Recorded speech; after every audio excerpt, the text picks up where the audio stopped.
Ons gaan die woord van die Here vandag oopmaak by Johannes hoofstuk 14 vanaf vers 23 gaan ons saam lees vir die wat dit dalk daar wil oopmaak. Johannes hoofstuk 14 vanaf vers 23. Voordat ons dit waag om dit te wil lees en te interpreteer, kom ons vra dat die Here hier by ons sal wees en met ons praat. Hemelvader, in afhanklikheid maak ons u woord oop. Ons weet hierin lê die resept om in 'n lewende verhouding met u te kan staan.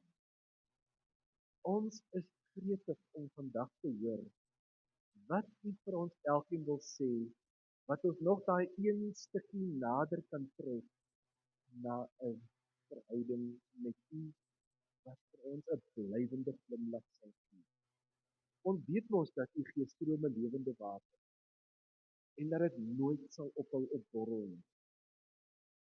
Ons smag daarna en ons wil graag in hierdie oggend weer van vooraf kom sê, Here, ons het u lief en ons soek na maniere om hierdie liefde tot uitdrukking te bring.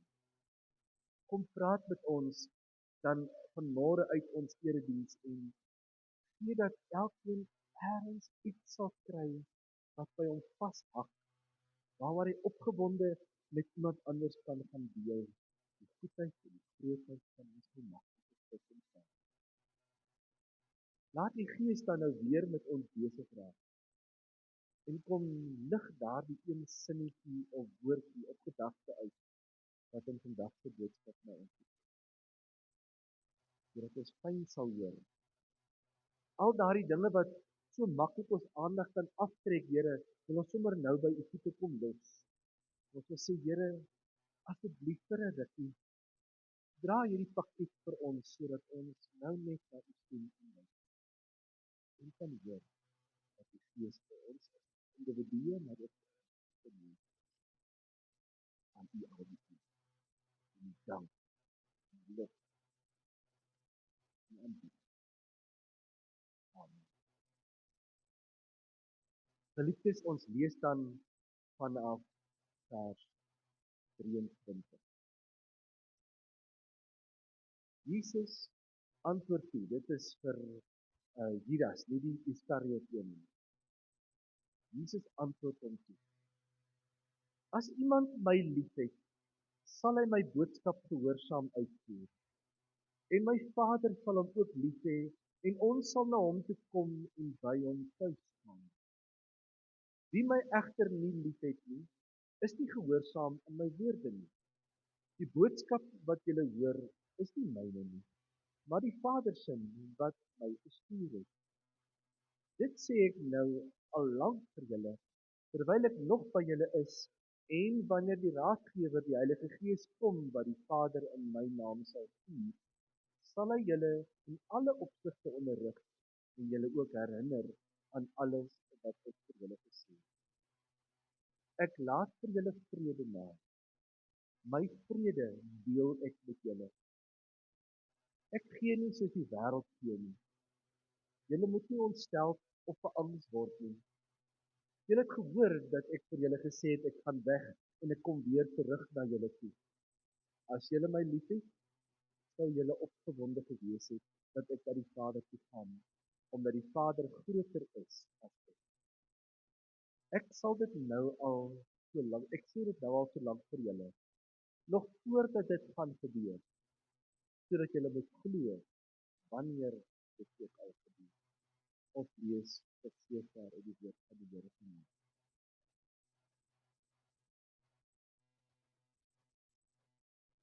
Ek is lief vir afval. Ek trek oor 'n lekker afval. Ek onthou jare terug in 'n gemeente op die platteland het ons 'n afvalete gehad om fondse in te samel vir die kerk. Die hele dorp het kom afval eet. Dit was grensloos lekker. Ek onthou dat ek aan die einde van my 3de bord wat ek geëet het, in die kombuis ingestap het En daar was nog 'n paar krummeltjies rys oor met nog so 'n curry sousie. En ek het dit in die bordjie geskep en ek het dit daar gestaan en uiteet. Ek dink ek het die bordjie uitgelek ook, maar ek het vir 2, 3 dae daarna die prys betaal vir daai lekker eet. Maar mens, ek lief afval. Nou, daar's 'n enorme verskil tussen om te sê ek lief afval en ek is lief vir die Here. Hemelsbreë verskil.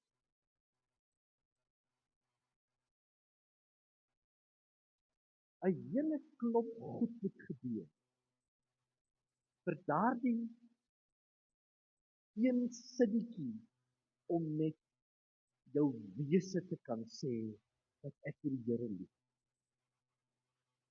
Sukkel jy partykeer daarmee om te sê ek het die Here lief? Ons sê dit maklik.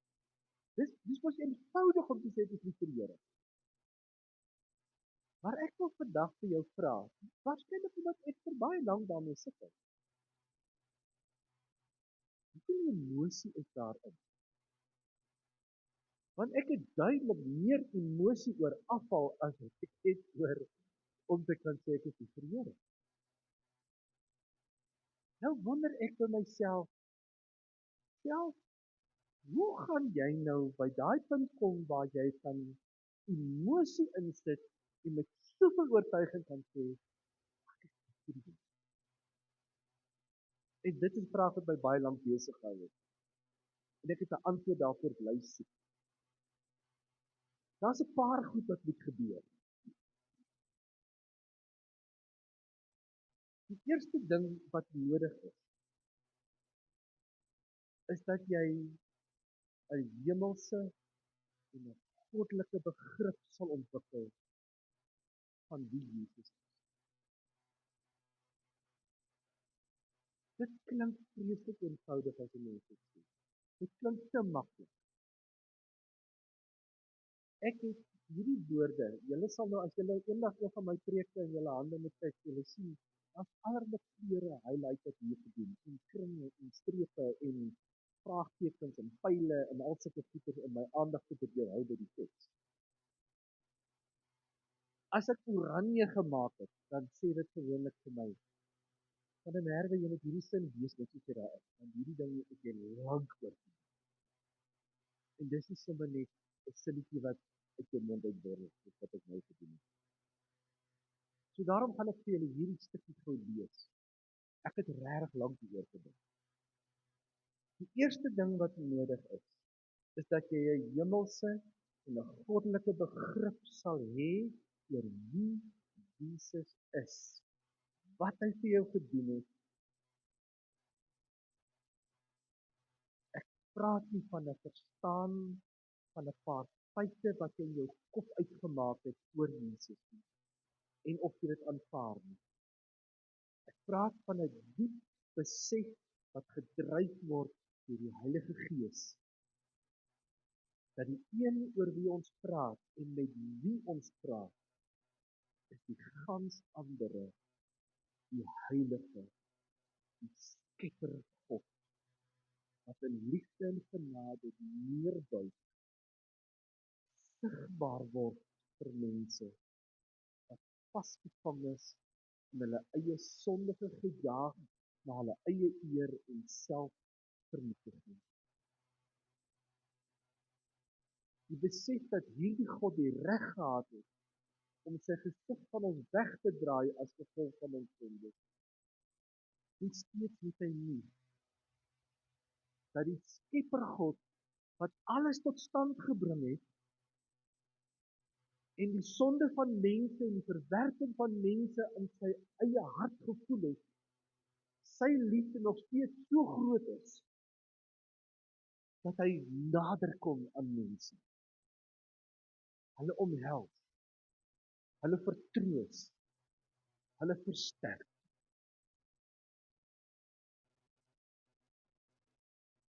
Hierdie groot God wat 'n skepping in stand hou, net omdat hy 'n ruimte wil geskep het waarbinne hy met mense kan kommunikeer en in 'n liefdesband kan leef. Om dit te snap en nie net te sê nie, maak geweldig baie deure oop in jou lewende verhouding met God. Eers as jy die genade van God se liefdesbestaan vir jou begin begryp en verwerk, kan jy dit waag om te begin oordink oor jou reaksie op hierdie liefde.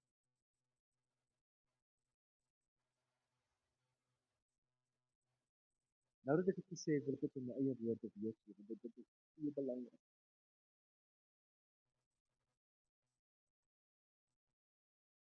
God wat geskep het soveel liefde gehad dat hy eenvoudig dit moes uitdruk in die skepping van mense. Want sy diep begeerte was om met elke individu 'n lewende verhouding te hê. Kom ons gesels, kom ons deel lewe. Kom ons jubel oor wat hier gebeur. En jy weet hoe dit voel as jy die hele tyd uitreik en gretig is vir 'n verhouding met iemand en daai ene draai sy skouer op jou en hy weet nie. Hy weet hoe seer dit is. En dat jy dit oor en oor en oor doen totdat daai seer later so groot is dat jy vir jouself sê ek kan nie 'n verhouding op my eie aan die gang hou nie. Ek gaan net maar hierdie ding los. Dan is dit seer. En God van die gans ander sê, jou lewe lank is jy besig om my nie te erken nie, nie met my te praat nie, nie voor my te buig nie, jou eie wil te doen, jou eie program te werk en jy ignoreer my so ver as wat jy wil, maar ek sal nie ophou nie. Ek sal my seun stuur om jou te sterf aan die kruis en dalk net vir jou dan my lief hê. O, dan ontsien jy dit ook. Dat ek sal my gees vir jou stuur om jou te lei in die waarheid. En dan sal wonderlike goed gebeur van rugwinde en vuurtonge en tale en allerlei goeders en nog steeds sê dieselfde mens daar het jy met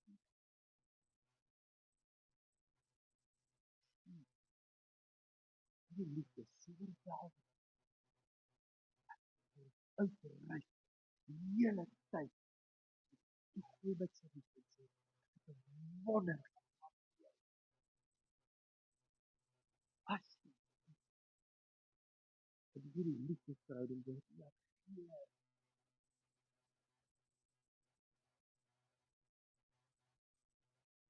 daar is geen groter vreugde en vrede moontlik as daardie oomblik wat jy begin reageer op hierdie liefde van God. Dit is die beste ding wat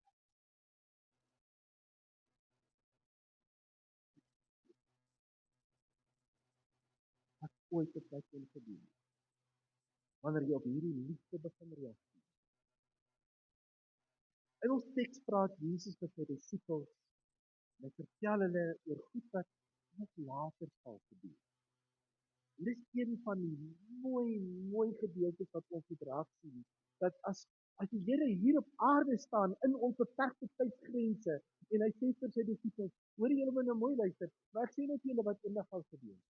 Dit gaan nog nie nou gebeur nie, dit gaan nog gebeur. Wanneer julle daar kom, dan sê julle besef wat ek vir julle gesê het. Maar nou gaan julle hoor, gaan met die een oor in, by die ander uit, maar wanneer dit gebeur het, sê julle weet, ek weet meer as wat jy gedink. Dit gebeur, hy gees uitgestort. Dit is een van die bewyse van Jesus se goddelikheid, sy almagtigheid en sy alwysheid. Dis nie iets wat die disippels na die tyd uitgedink het om Jesus beter te laat lyk. Dis iets wat Jesus gesê het voordat hy gekruisig is.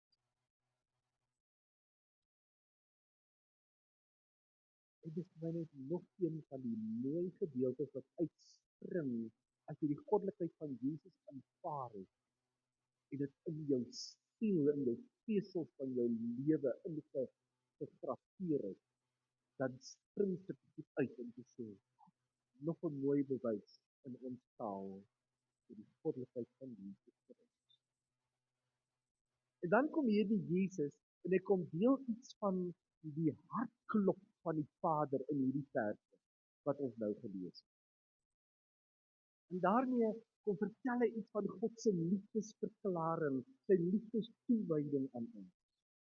As jy my liefhet, sê die Here, as jy my liefhet, sal jy gehoorsaam doen wat jy by die Vader sien.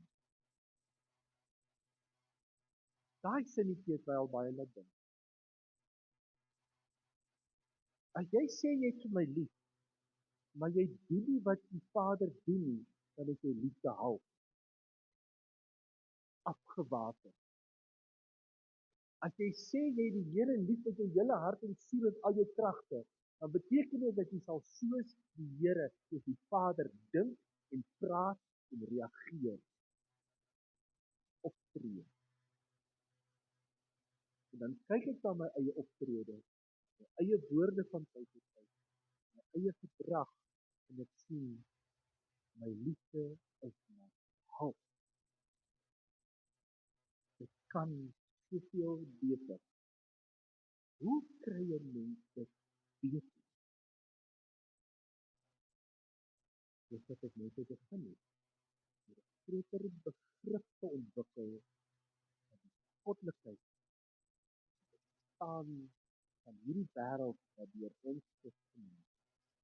As ons by 'n geloofsbelijdenis begin met glo in God die Vader, die Almagtige, die Skepper van die hemel en die aarde, dan is dit nie net 'n sinkie nie.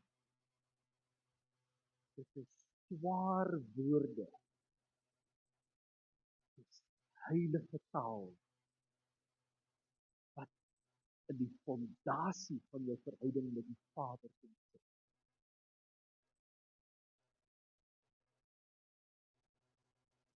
As jy my liefhet, sal jy gehoorsaam doen wat jy die Vader sien doen.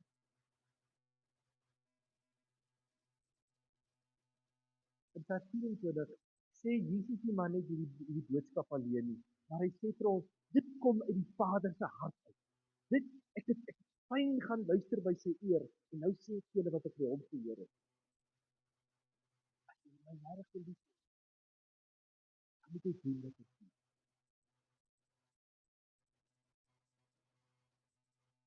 Solank as wat jou fokus op die Vader is, sal jy geabsorbeer word deur sy aantrekkingskrag.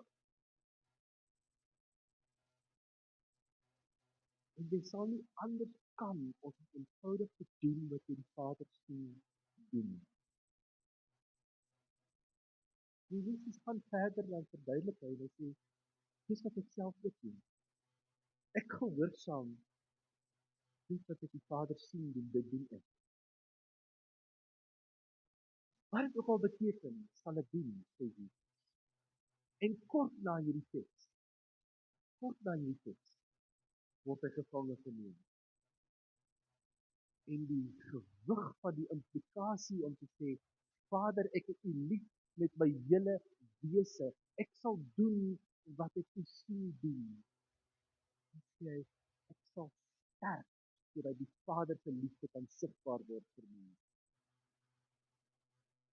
En dan sterf hy ook aan die kruis.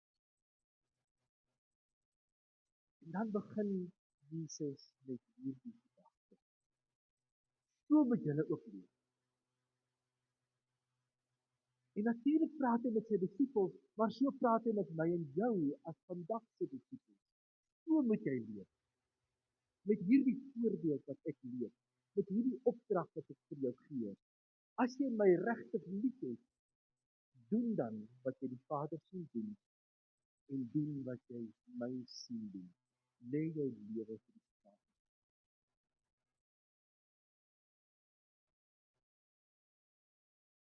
Die gevolg hiervan, as jy dit van begin doen,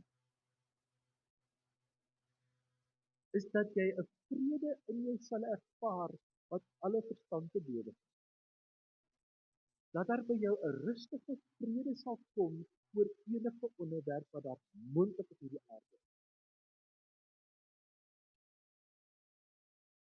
Kry jy dalk die besef dat jou liggaamskragte is besig om agteruit te gaan? Maak dit jou beangst om te dink dat jy kan doen?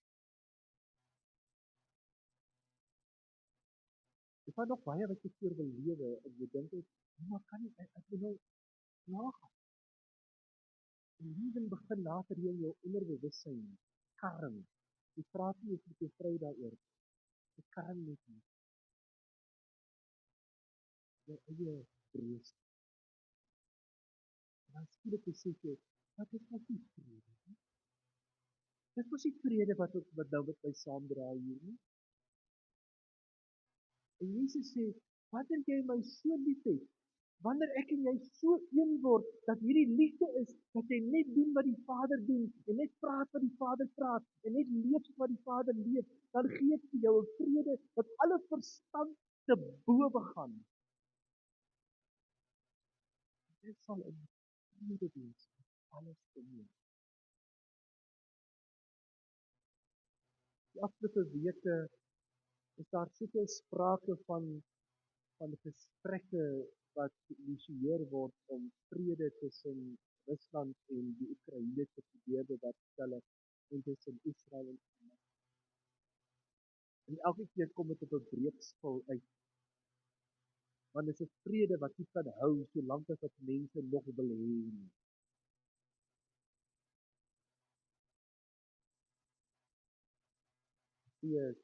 Sien as ek eendag vir my sê, jy kry mense, jy kry mense. Jy kry mense wat net die hele tyd wil hê, inval, meer maak, want hulle dink dit gaan hulle gelukkig maak. Dan kry jy mense. Gee dit. Kry vir jou. Ek wil jou bless. Solank as wat daar wêreldleiers is wat dink vrede is net wanneer ek in 'n gemaksone is, sal jy nooit vrede hê.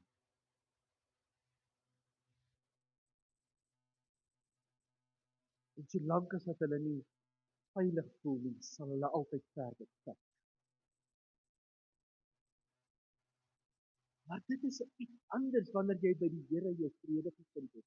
Wanneer jy daardie liefdesverhouding, daardie interaksie, daardie verwondering, daardie iets het, wat jy amper nie in taal kan omsit, dan sal jy vrede hê in enige situasie. In dood, in oorlog, in nood, in tekort.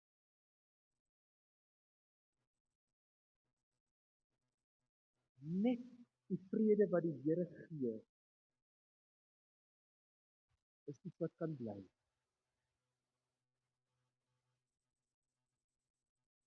Dit is die hartklop van God wat brand agter God se oë vir mense.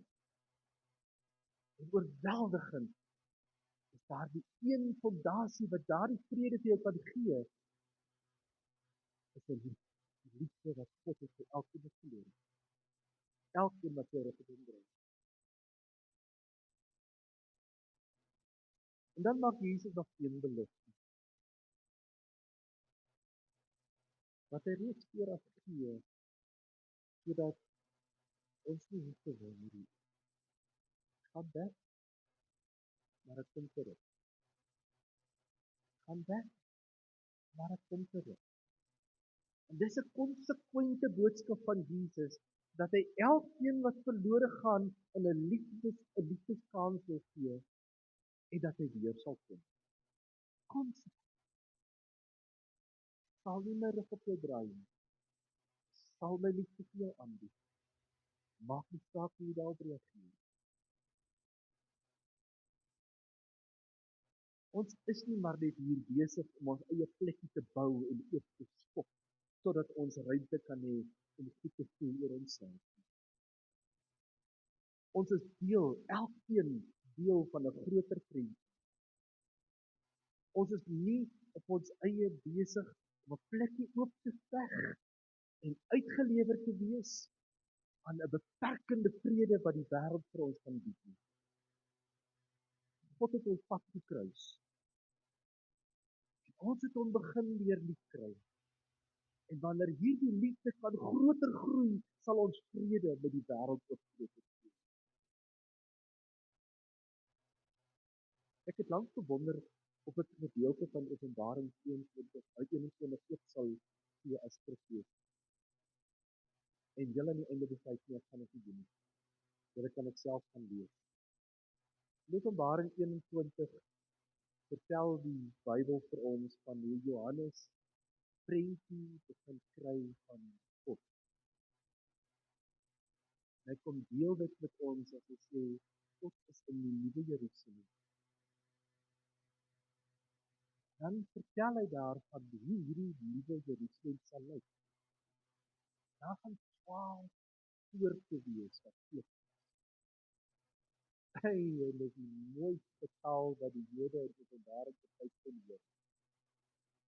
Want vir hulle was dit gewees, hulle hele wêreld het gegaan daarom, dat toe hulle met die uittog uit Egipte gekom het, die tabernakel was eers opgeslaan, en dan die stamme rondom hulle gaan staan, gaan hulle tente opslaan, sodat daar die tabernakel in die middel kan wees.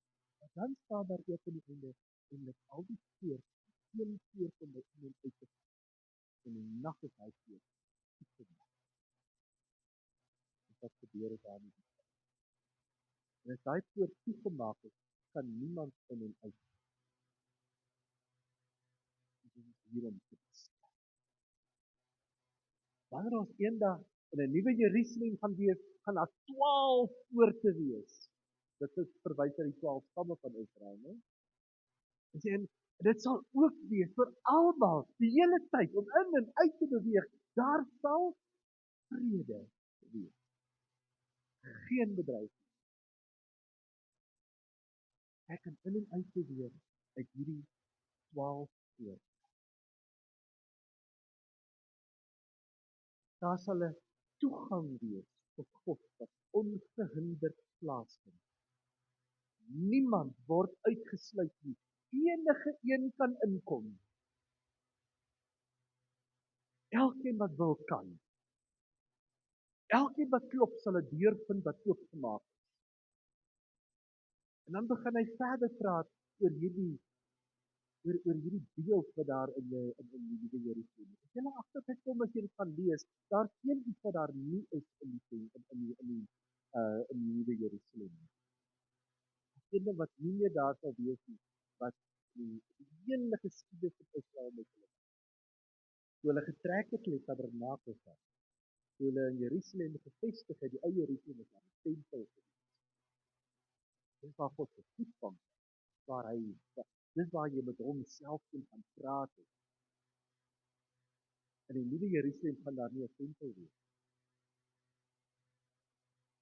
Dit kom nie.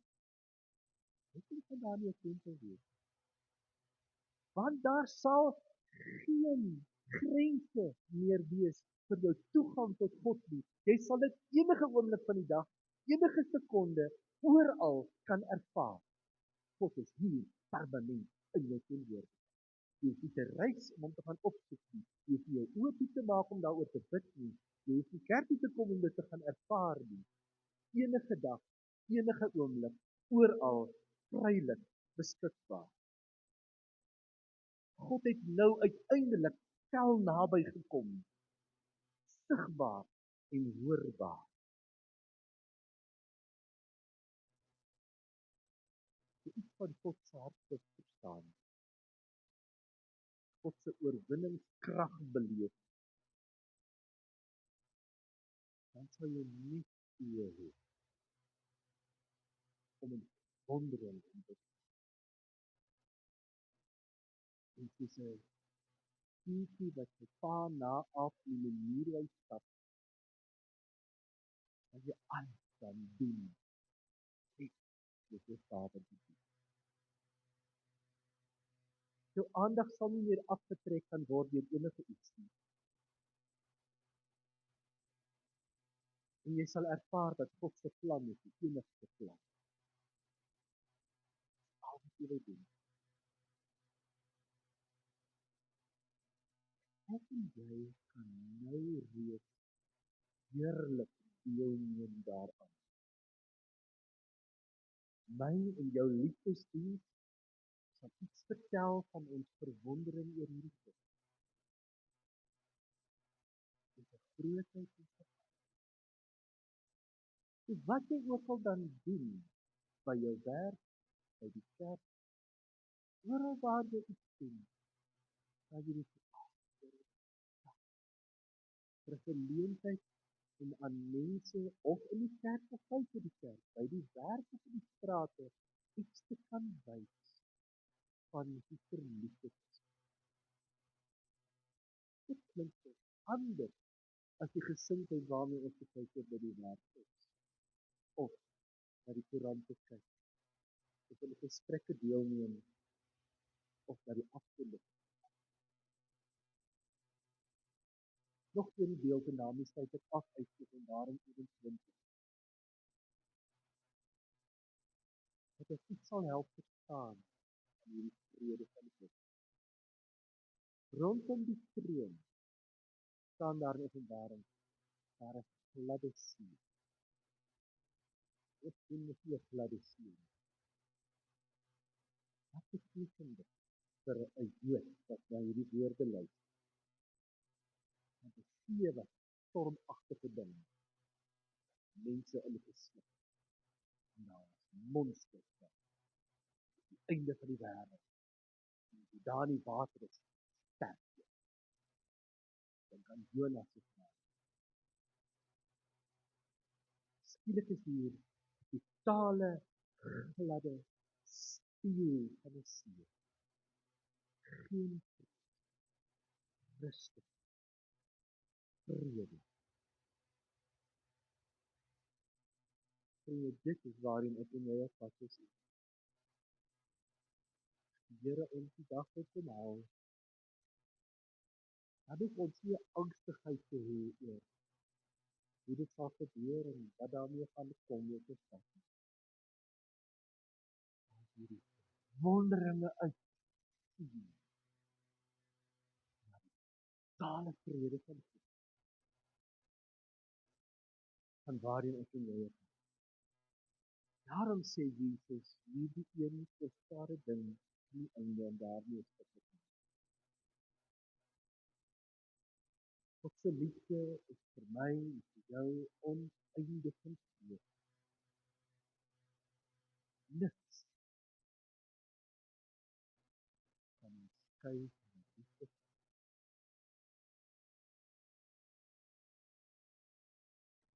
Voel jy nou die vrede nie? Mag dit deel wees van jou lewe. Met elke telefoon op, elke gesprek, elke besluit, dat jy vrede met jou sal hê.